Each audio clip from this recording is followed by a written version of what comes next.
bien, ahora vamos a leer el capítulo 24 y este libro tiene 48 capítulos, así que estamos a la mitad del libro. La plegaria y el encantamiento. Acabamos de ver que hay casos donde la distinción de los dominios exotéricos y esotéricos no parecen como absolutamente tajantes por el hecho mismo de la manera particular en la que están constituidas algunas formas tradicionales y que establece una suerte de continuidad entre el uno y el otro. Lo vimos en el capítulo anterior, en el caso de los samskara y los sacramentos. Hay otros casos donde esta distinción es perfectamente clara, y ello es concretamente así cuando el exoterismo reviste la forma específicamente religiosa. Para dar un ejemplo preciso y bien definido de estos últimos casos, consideraremos la diferencia que existe entre la plegaria en el orden exotérico y por otra parte en el orden esotérico lo que llamaremos el encantamiento.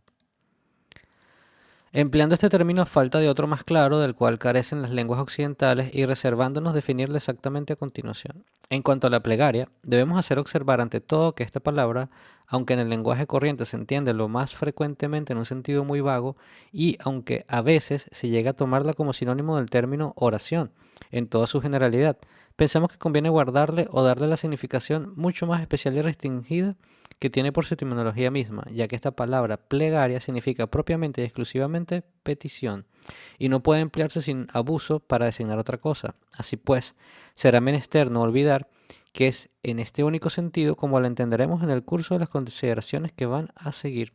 Y en la tradición islámica, esta plegaria la pudiéramos llamar el dua, que, eh, a diferencia del salat, que es la oración.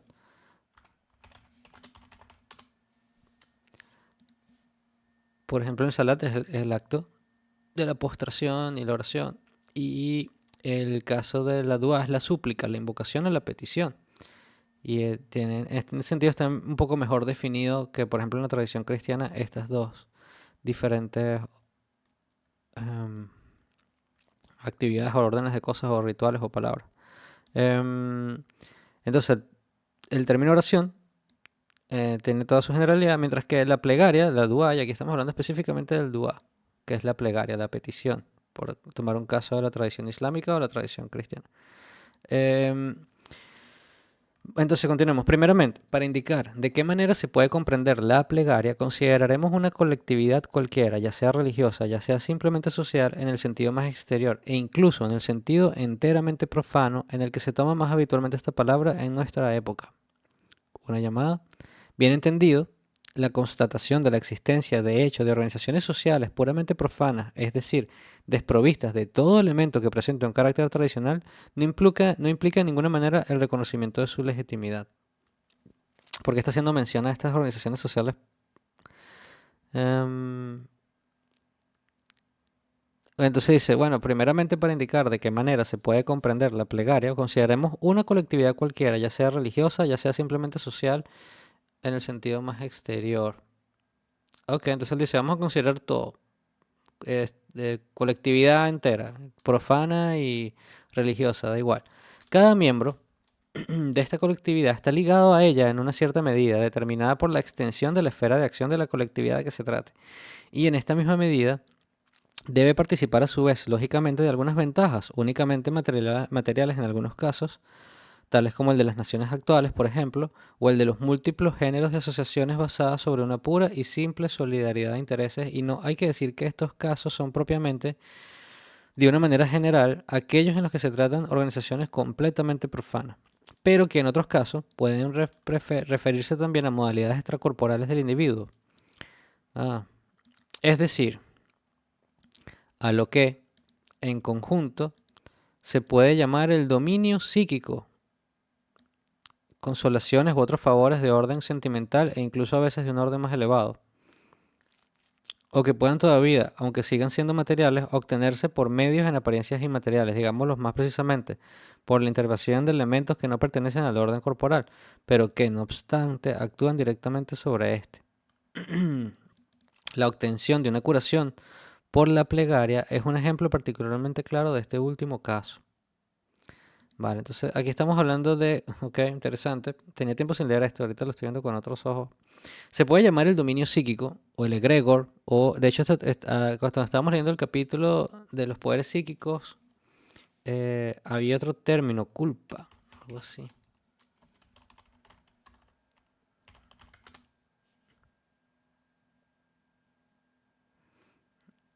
Ah,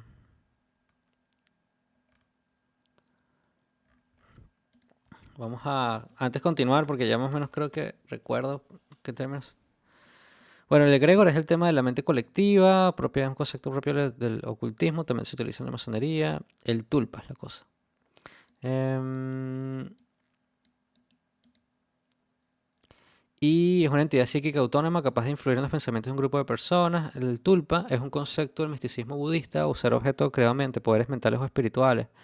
El término tulpa fue adaptado en el siglo XX por teosofistas, también con el significado de emanación o manifestación. Hoy en día el tulpa suele ser usado en forma de pensamiento, thought form, en Occidente, el cual yo no conozco muchísimo, pero conozco más el término egregor. Entes que habitan la mente de un individuo, tulpa, sound, esto no es lo que... What? Bueno, aquí hay una confusión de cosas que parecen ser similares, pero son distintas. Em,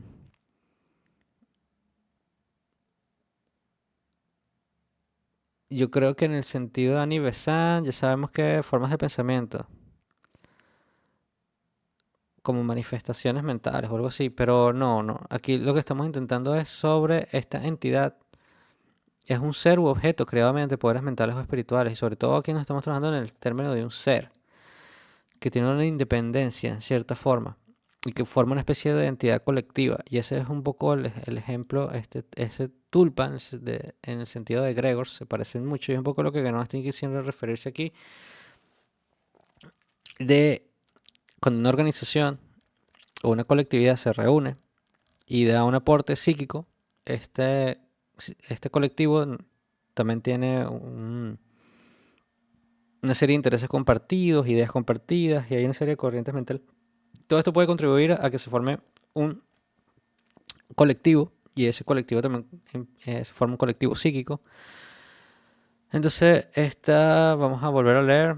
Cada miembro de esta colectividad está ligado a ella en una cierta medida, determinada por la extensión de la esfera de acción de la colectividad. Y en esta misma medida debe participar a su vez, lógicamente, de algunas ventajas, únicamente materiales en algunos casos, pero que en otros casos estas ventajas pueden referirse también a modalidades extracorporales del individuo, es decir, a lo que en su conjunto se puede llamar el dominio psíquico, o que pueden todavía, aunque sigan siendo materiales, obtenerse por medio en apariencias inmateriales, como por ejemplo el caso de una curación, y esto se debe justamente a este fenómeno de la entidad psíquica colectiva o el egregor o tulpa, según... Vamos a ver cómo lo explica, ¿no? En todo eso, hablamos únicamente de las modalidades del individuo, ya que estas ventajas no pueden rebasar nunca el dominio individual. El único que alcanzan, de hecho, las colectividades, cualquiera que sea su carácter, que no constituyen organizaciones iniciáticas, puesto que estas últimas, como ya lo hemos explicado precedentemente, son las únicas que tienen expresamente como meta ir más allá de este dominio, y que se preocupan de las contingencias y de las aplicaciones especiales que presentan un interés práctico desde un punto de vista cualquiera, y no solo bien entendido en el sentido más groseramente utilitario. Ujú. Vale, pensé que este capítulo iba a ser un poco más rápido leer, pero veo que está tratando un tema que hay que llevarlo con calma. Entonces voy a repetir esta última parte. Tenemos unos colectivos donde puede haber unas ventajas. Esas ventajas pueden ser materiales o y, de modalidades extracorporales, entendiendo el dominio psíquico, y que se pueden obtener ciertos resultados materiales o inmateriales. Bueno, materiales obtenidos por medios que parecen ser inmateriales.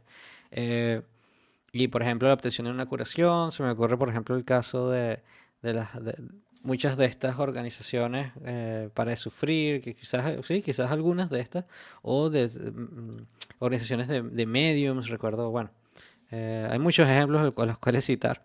En Venezuela estaba la montaña de Sorte, em, y sin ir a expresiones tan diferentes, bueno, simplemente congregaciones, el mismo tema de las cofradías, las fundaciones, las organizaciones sin fines de lucro. Es decir, todas estas organizaciones que no está mencionando aquí, él no hizo una delimitación, sino muy amplia. Entonces, todo lo que implica un colectivo va a implicar y una vinculación efectiva con ese colectivo y una participación de esas acciones va a generar un aporte extracorporal psíquico al colectivo y que se puede dirigido en cierta manera a la obtención de estas ventajas. Eso es un poco el concepto acá. Vamos a ver cómo lo sigo explicando. A mí me parece que esto está muy inspirado sin duda, bueno, en estos conceptos de los egregores y me preocupa porque esto es uno de estos temas en los cuales mal comprendidos pueden llevar mucho a la fantasía y a la autosugestión. Pero bueno, vamos a ver cómo que no lo aborda y lo vamos comentando en el camino. En todo eso, hablamos únicamente de las modalidades del individuo, ya que estas ventajas no pueden rebasar nunca el dominio individual. El único que alcanzan de hecho las colectividades, cualquiera que sea su carácter, que no constituyan organizaciones iniciáticas y que se preocupan de las contingencias y de las aplicaciones especiales que presentan. Bueno, me estoy saltando acá los paréntesis, porque los paréntesis a veces esta insert idea aquí a veces son tan largos que uno pierde un poco el sentido de la lectura. Entonces, hablamos únicamente de las modalidades del individuo, ya que estas ventajas no pueden rebasar nunca el dominio individual, solo el recordatorio, esto se queda en el mundo material. El único que alcanzan, de hecho, las colectividades, cualquiera que sea su carácter, que no constituyen organizaciones iniciáticas. Entonces, puesto que estas últimas, como ya lo hemos explicado precedentemente, son las únicas que tienen expresamente como meta ir más allá de este dominio, si eso se entiende, y que se preocupan, es decir, se refiere a que todo el mundo aquí está atrapado en el mundo material, menos las organizaciones iniciáticas, básicamente, a nivel de meta. De los ejemplos que le está dando, por lo menos. Y que se preocupan de las contingencias y de las aplicaciones especiales que presentan un interés práctico desde un punto de vista cualquiera, y no solo bien entendido en el sentido más groseramente utilitario. Ok, todo esto es un interés práctico. Así que al que no se limitan más que las organizaciones puramente profanas, este interés práctico utilitario, cuyo campo de acción no podrían extenderse más allá del dominio corporal. Bien, esa es la idea, todo esto es repetir más o menos la misma idea. Las organizaciones, todo lo que no sea, todo lo que las organizaciones colectivas tienen un aspecto externo, social, una aplicación utilitaria. La iniciación tiene una meta que es ir más allá de este dominio, de la acción incluso, trascendente, metafísico. Así pues, se puede considerar cada colectividad como disponiendo, además de los medios de acción puramente materiales en el sentido ordinario de la palabra, es decir, que dependen únicamente del orden corporal, de una fuerza de orden sutil constituida de alguna manera por los aportes de todos sus miembros pasados y presentes, y que, por consiguiente, es tanto más considerable y susceptible de producir efectos tanto más intensos cuanto más antigua sea la colectividad y cuanto mayor sea el número de miembros que la componen. Esto es muy interesante para las personas que pueden investigar los rituales y las creencias alrededor de, por ejemplo, el tema del culto a los ancestros y de las organizaciones antiguas y cómo se mantienen, mientras más antigua es una organización, más poderoso es este aporte de sus miembros a esta fuerza sutil. Entonces, una fuerza de orden sutil constituida de alguna manera por los aportes de todos sus miembros pasados y presentes, que es lo interesante, y que por consiguiente es tanto más considerable y susceptible de producir efectos tanto más intensos cuanto más antigua sea la colectividad y cuanto mayor sea el número de sus miembros que la componen, una llamada 2. Esto puede ser verdad incluso para organizaciones profanas, pero es evidente que en todo caso estas no pueden utilizar esta fuerza más que inconscientemente y para resultados de orden exclusivamente corporal. Bien. Por lo demás, es evidente que esta consideración cuantitativa indica esencialmente que se trata de un efecto del dominio individual, más allá del cual ya no podría intervenir de ninguna manera. Todo que es lo que es cuantitativo y no cualitativo. Claro que no hace una llamada a la cantidad, el reino de la cantidad de los tiempos, donde habla justamente en los primeros capítulos de estas calificaciones, de todo lo que es cantidad y a lo que refiere al mundo material. Continuando, cada uno de sus miembros, cuando tenga necesidad de ello, podrá utilizar para su provecho una parte de esta fuerza, y para eso le bastará poner su individualidad en armonía con el conjunto de la colectividad de la que forma parte, resultado que obtendrá conformándose las reglas establecidas por esta y apropiadas a las diversas circunstancias que pueden presentarse. Así, si el individuo formula entonces una petición, es en suma de la manera más inmediata al menos a la que se podría llamar el espíritu de la colectividad, aunque la palabra espíritu sea ciertamente impropia en parecido caso, puesto que en el fondo solo se trata de una entidad psíquica, a quien, conscientemente o no, dirigirá esta petición. Vale, interesante como lo explica.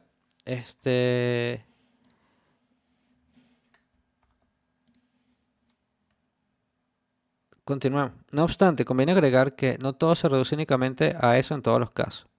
En el de las colectividades pertenecientes a una forma tradicional auténtica y regular, caso que es concretamente el de las colectividades religiosas y donde la observancia de las reglas de que acabamos de hablar consiste más particularmente en el cumplimiento de algunos ritos, hay además la intervención de un elemento verdaderamente no humano, es decir, de lo que hemos llamado propiamente una influencia espiritual, pero que aquí debe considerarse por lo demás como descendiendo al dominio individual y como ejerciendo su acción en él por medio de la fuerza colectiva en la que toma su punto de apoyo.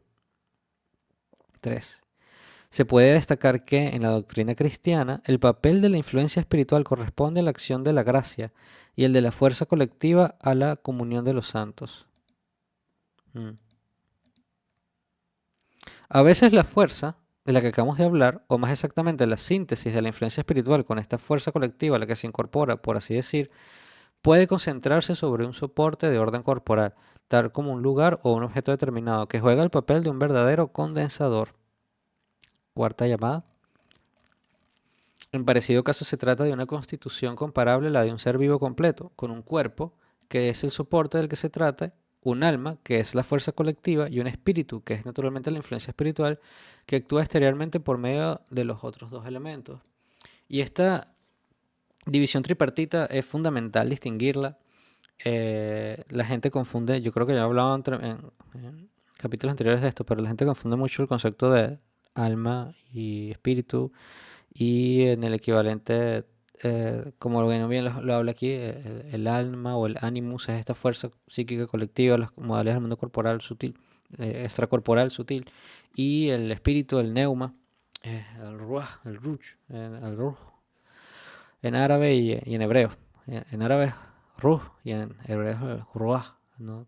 En fin, son, y por ejemplo en el árabe el alma, eh, el nafs, es el que tiene también su respectivo reino. Entonces está mucho mejor distinguido que en las tradiciones cristianas modernas, donde sí estaba bien distinguido antiguamente, en la escolástica, por ejemplo, pero a medida que la modernidad ha ido avanzando, ya estos términos ya casi se usan indistintamente. Y aquí este tema de cuerpo, alma y espíritu también se puede aplicar a la acción de una influencia espiritual a través de un colectivo o de, por ejemplo, el caso de las reliquias y el caso de lugares sagrados.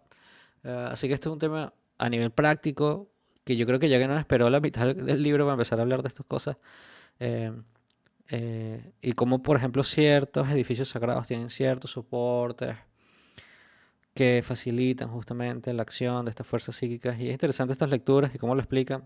Y bueno, la única manera de entender por qué ciertos rituales son como son es teniendo en cuenta estas nociones. Ahora, o que medites en eso y lo comprendas simplemente por asimilación del símbolo. Pero bueno, continuando. A veces la fuerza de la que acabamos de hablar, o más exactamente la síntesis de la influencia espiritual con esta fuerza colectiva a la que se incorpora, por así decir, puede concentrarse sobre un soporte de orden corporal, tal como un lugar, tal como un lugar o un objeto determinado, que juega el papel de un verdadero condensador. Y no sé por qué, pero me viene efectivamente, por ejemplo, la imagen de la cava, que es a su vez un lugar y un templo. Y, y bueno, como estos hay muchos otros en el mundo de las diferentes tradiciones, los diferentes peregrinajes a lugares sagrados y el tema de reliquias y cómo todo esto que no está hablando aquí es interesante cuando se llega a ese término. Pero aquí estamos hablando de, por ejemplo, y producir en él manifestaciones sensibles, como el que cuenta la Biblia hebraica sobre el Arca de la Alianza y el Templo de Salomón. Y bueno, aquí estamos yendo un poquito más a lo mismo, ¿no? Eh, otro lugar.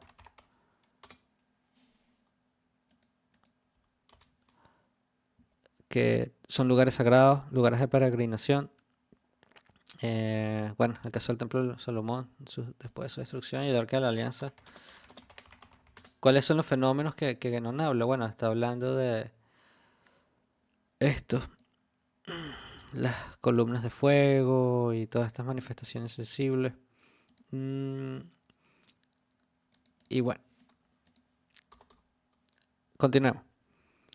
Y producir este condensador en él manifestaciones sensibles, como las que cuenta la Biblia hebraica sobre el Arca de la Alianza y el Templo de Salomón. Aquí se podrían citar también como ejemplos, a un grado u otro, los lugares de peregrinaje, las tumbas y las reliquias de los santos o de otros personajes venerados por los adherentes de tal o de cual forma tradicional. Ok, sí, por ejemplo en el sufismo también está mucho la práctica de visitar las tumbas de los wali, prácticas criticadas por algunas ramas del Islam. Em, y bueno, cuantos muchos más como por supuesto este, los peregrinajes cristianos.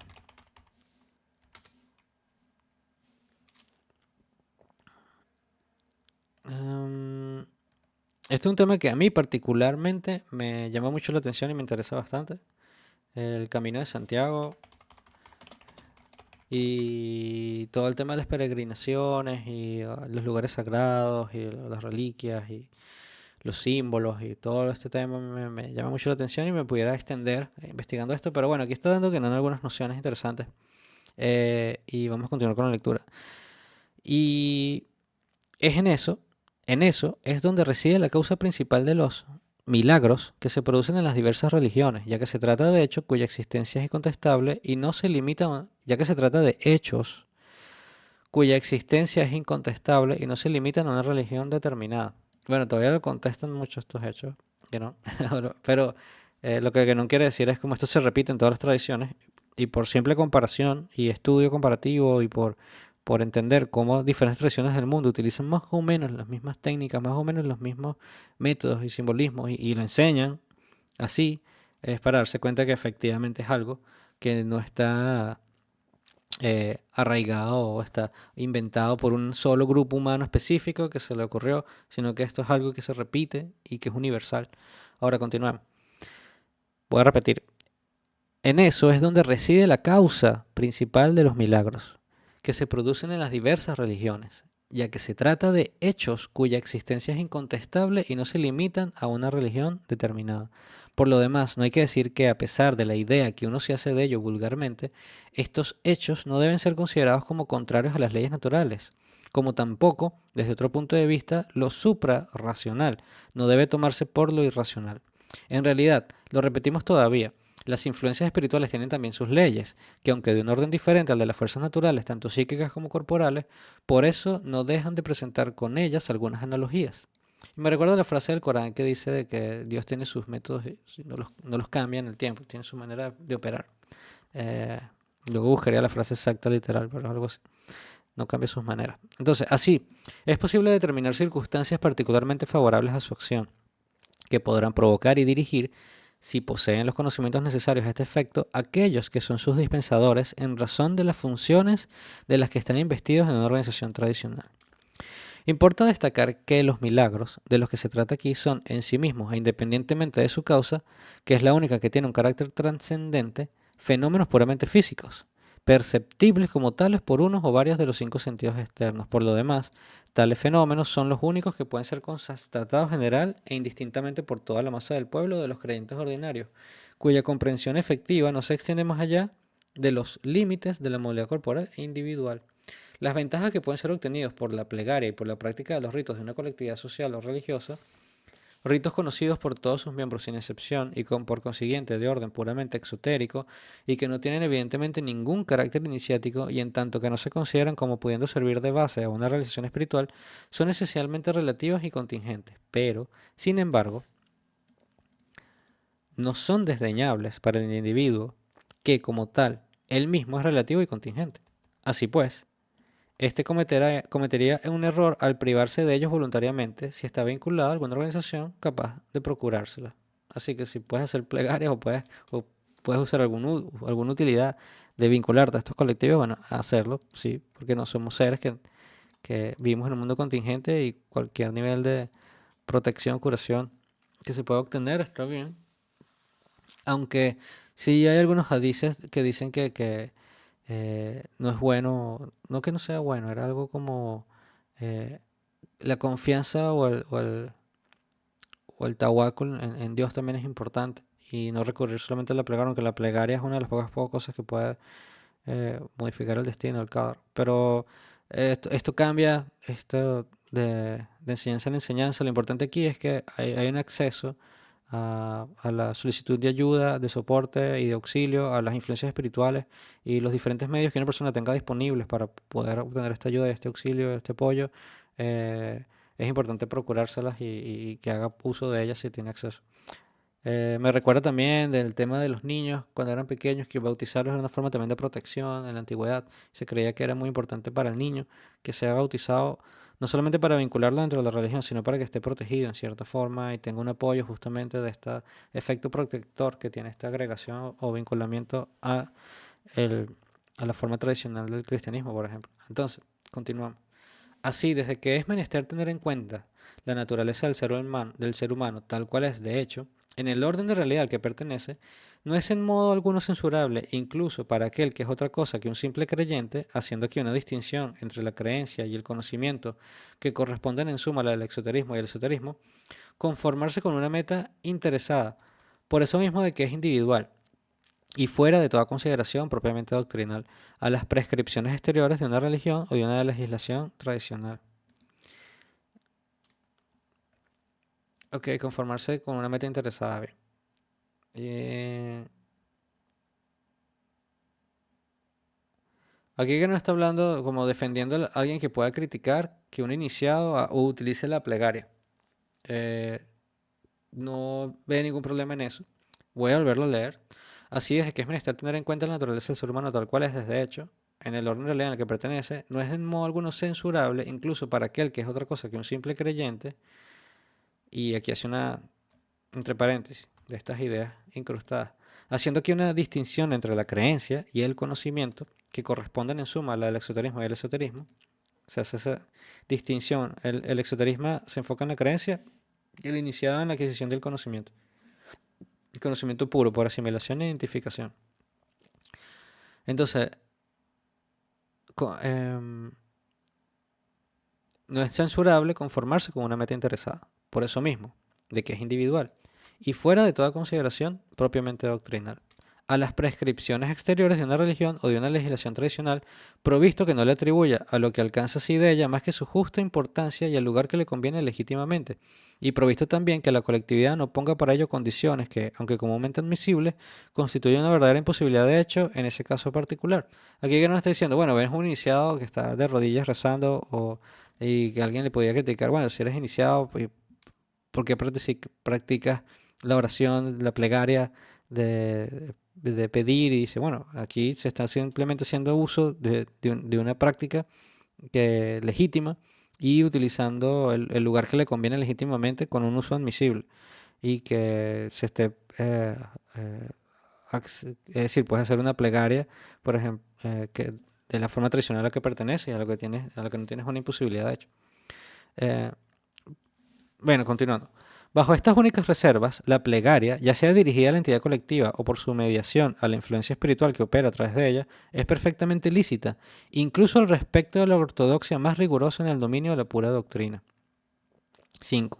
Entiéndase bien que plegaria no es en modo alguno sinónimo de adoración. Se puede pedir beneficios a alguien sin divinizarlo, por eso de ninguna manera. Estas consideraciones harán comprender mejor, por la comparación que permiten establecer lo que diremos ahora sobre el tema del encantamiento. Ya. Estas consideraciones harán comprender mejor, por la comparación que permiten establecer con lo que diremos ahora sobre el tema del encantamiento. Es esencial destacar de lo que llamamos así no tiene absolutamente nada en común con las prácticas mágicas a las que se da a veces el mismo nombre. Sexto.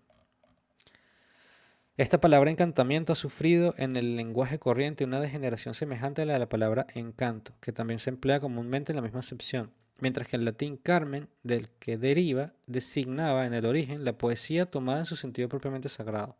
No carece quizás de interés destacar que esta palabra carmen presenta una estrecha similitud con el sánscrito karma, entendido en el sentido de acción ritual como ya lo hemos dicho. Bien. Por lo demás, ya no hemos explicado suficiente sobre la magia como para que no sea posible ninguna confusión y como para que no sea necesario insistir más en ello. El encantamiento del que hablamos, contrariamente a la plegaria, no es una petición y ni siquiera supone la existencia de alguna cosa exterior, lo que toda petición supone forzosamente, porque la exterioridad no puede comprenderse más que en relación al individuo, que precisamente se trata de rebasar aquí. El encantamiento es una aspiración del ser hacia lo universal, a fin de obtener lo que podríamos llamar en un lenguaje de apariencia algo teológico, una gracia espiritual, es decir, en el fondo una iluminación interior que, naturalmente, podrá ser más o menos completa según los casos. Aquí, la acción de la influencia espiritual debe ser considerada en el estado puro, si se puede expresar así. El ser, en lugar de buscar hacerla descender sobre él como lo hace en el caso de la plegaria, tiende al contrario a elevarse él mismo hacia ella. Este encantamiento, que se define así como una operación completamente interior en un principio, puede no obstante, en un gran número de casos, ser expresado y soportado exteriormente con palabras o gestos que constituyen algunos ritos iniciáticos, tales como el mantram de la tradición hindú o el dhikr de la tradición islámica, y que se deben considerarse como determinando vibraciones rítmicas que tienen una repercusión a través de un dominio más o menos extenso de la serie indefinida de los estados del ser.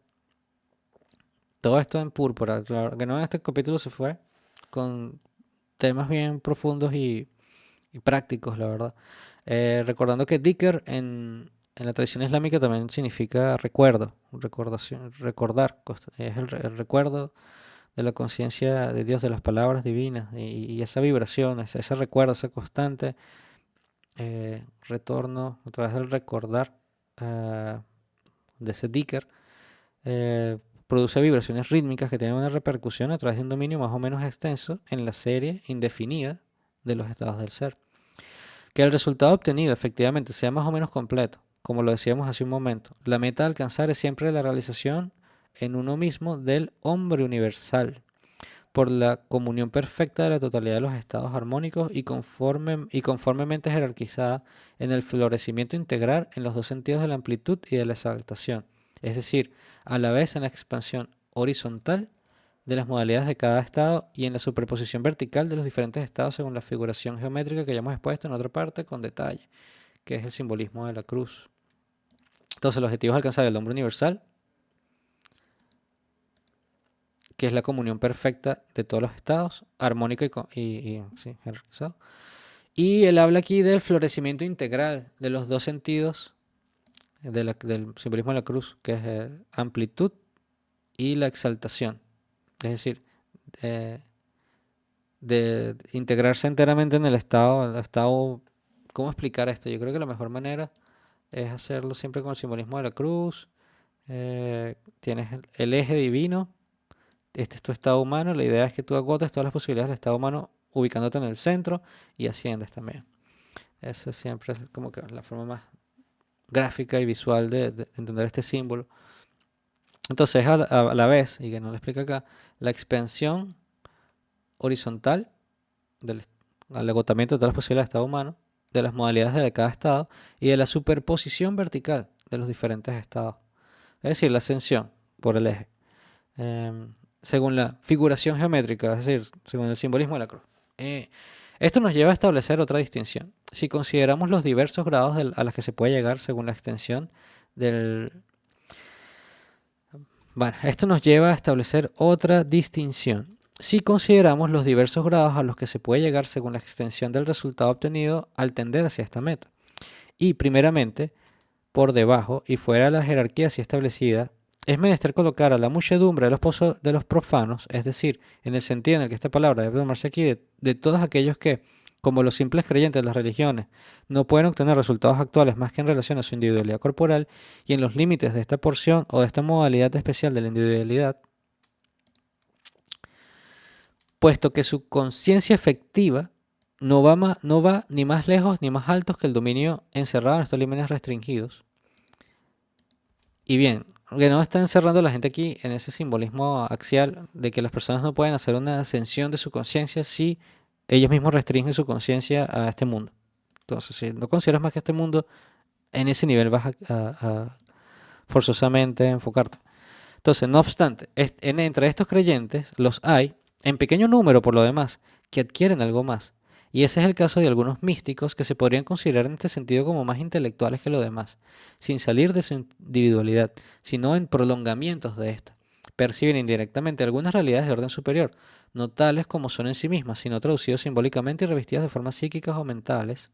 Está bien, esta es una mejor forma, incluso me gusta más esta manera en que explica a los místicos como en el primer capítulo, pero sí, son personas que eh, pueden recibir, extenderse más allá de este mundo porque están ascendiendo, pero a falta de las herramientas y de las disposiciones activas y de trabajo, etcétera, no llegan sino a una serie de prolongamientos. Está bien esta lógica y esta manera de verlo. Se me hace que tiene sentido esta manera de explicarlo. Eh, Continuando con el capítulo, todavía se trata de fenómenos, es decir, en el sentido etimológico, apariencias siempre relativas e ilusorias en tanto que formales, pero fenómenos suprasensibles que no son constatables para todos y que pueden entrañar para aquellos que los perciben algunas certezas, siempre incompletas, fragmentarias y dispersas, pero no obstante superiores a la creencia pura y simple a la que sustituyen. Por lo demás, este resultado se obtiene pasivamente, es decir, sin intervención de la voluntad y por los medios ordinarios que indican las religiones, en particular por la plegaria y por el cumplimiento de obras prescritas, ya que todo esto no sale todavía del dominio exotérico. ¿Okay? Estamos regresando al primer capítulo de Misticismo Nuevo. Ahora, a un grado mucho más elevado, e incluso ya profundamente separado de eso, se colocan aquellos que, habiendo extendido su conciencia hasta los extremos límites de la individualidad integral, llegan a percibir directamente los estados superiores de su ser, aunque sin participar en ellos efectivamente. Aquí estamos en el dominio iniciático, pero esta iniciación real y efectiva en cuanto a la extensión de la individualidad en sus modalidades extracorporales no es todavía más que teórica y virtual en relación a los estados superiores, puesto que la misma no desemboca actualmente en la posesión de estos, la conquista de estos estados. Produce certezas incomparablemente más completas, más desarrolladas y más coherentes que en el caso precedente, pues ya no pertenecen al dominio fenoménico. No obstante, el que las adquiere puede ser comparado a un hombre que no conoce la luz más que por los rayos que llegan hasta él. En el caso precedente no la conocía más que por reflejos o sombras proyectadas en el campo de su conciencia individual restringida, como los prisioneros de la caverna simbólica de Platón, que hoy día, incluso hoy día se utiliza esta alegoría para todo tipo de cosas, pero aquí que no la está usando para lo que creo que realmente estaba sentida. Es decir, que estas certezas ya no pertenecen al dominio de los fenómenos que se obtiene a través del camino iniciático, se obtienen cierto conocimiento, ciertas certezas que no pertenecen a este mundo, pero que no obstante, el que las adquiere no conoce aún la luz más que por los rayos que llegan a él. Es decir, todavía no ha tenido una adquisición completa, un dominio de estos estados. Y luego hace una mención al ejemplo de la caverna simbólica de Platón, que para quien no lo conoce, hay muchos escritos sobre justamente este tema de los prisioneros que ven los reflejos de una luz y ven estas formas, pero solamente conocen a las cosas por su sombra, no por su realidad, no conocen el mundo verdadero. Entonces es una buena alegoría, símbolo. Más que alegoría, en este caso es un verdadero, sí, es una alegoría, más que utiliza por analogía explicar este proceso interno de ir acercándose a la realidad. Bien, para mí es una alegoría, más que un símbolo. Un símbolo ya representa, como bien aquí dice, una conexión con los estados superiores. Ahora, sigamos. Mientras que, para conocer perfectamente la luz en su realidad íntima y esencial, es menester remontar hasta su fuente e identificarse con esa fuente misma. 8. En lo que la tradición islámica designa como Hakul Yakim o Yakim discernimiento, si mal no recuerdo,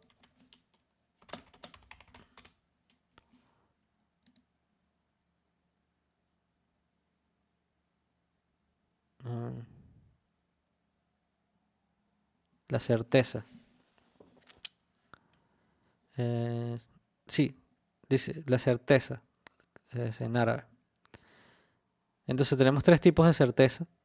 Eh, lo que la tradición islámica designa como el Hakul Yakin, que es la certeza de la verdad, mientras que el grado precedente, que corresponde a la visión, sin identificación todavía, es Ainul Yakin. Y Ainul, bueno, yo lo entiendo como visión, ojo.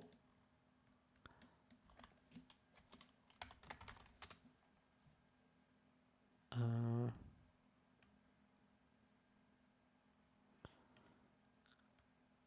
pero tengo que repasar este tema de la certeza intermedia, ¿no? Como de la visión, en ese sentido. Aquí dice visión, Ain-ul, la visión de la certeza, o el ojo de la certeza. Y mientras que el primero, el que los simples creyentes pueden obtener con la ayuda de la ciencia tradicional esotérica, es Ilmul Yakin, Ilm siendo conocimiento.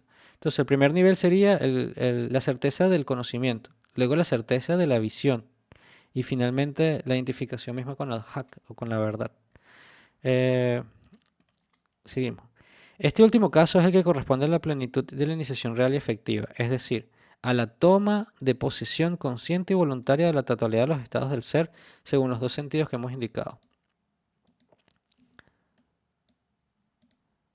Ese es el resultado completo y final del encantamiento, muy diferente como se ve de todo lo que los místicos pueden alcanzar por la plegaria, ya que no es otra cosa que la perfección misma del conocimiento metafísico plenamente realizado. El yogi de la tradición hindú o el sufi de la tradición islámica, si se entienden estos términos en su sentido estricto y verdadero, es el que ha llegado a este grado supremo y que ha realizado así en su ser la posibilidad total del hombre universal. Qué bonito como que no siempre termina estos capítulos, siempre lo digo acá cuando llegamos al final. Efectivamente, ese es el objetivo final.